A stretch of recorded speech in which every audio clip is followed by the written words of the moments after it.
Hello guys, for this videos, magluluto ako ng dinengdeng, baon ko for today lunch. So nagsalang na ako ng kaserola na may tubig and konting mantika at nilagay ko na rin yung isda. So hintayin natin kang kumulo yan, then nilalagay na natin yung bago. Bali tinanggal ko yung isda dyan bago ko ilagay yung bago. Depende sa'yo kung tatanggalin mo yung sahog niya, pero ako tinanggal ko talaga siya para hindi madurog yung isda. And after that, pahintayin natin siya kumulo, ilalagay na natin yung saluyot na pampadulas. Masarap ang saluyot na maglaway-laway pa.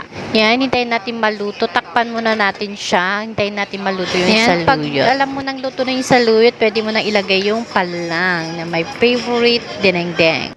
Pag luto na yung palang, pwede mo nang ilagay yung sitaw. My favorite gulay. Pag luto na yung sitaw, ilalagay na natin yung isda na tinanggal natin kanina. At saka pwede na natin siyang timplain ng pampaasim at pampalasa. Nasa'yo na yan kung gaano dami lalagay mong pampaasim. Mahilig ka sa maasim, didamihan mo. Pero kung hindi, konti lang.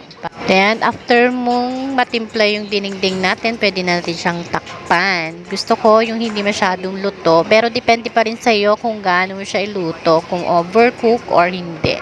Yan, luto na ating dinengdeng for today. May baon for today. Thank you for watching. Bye-bye!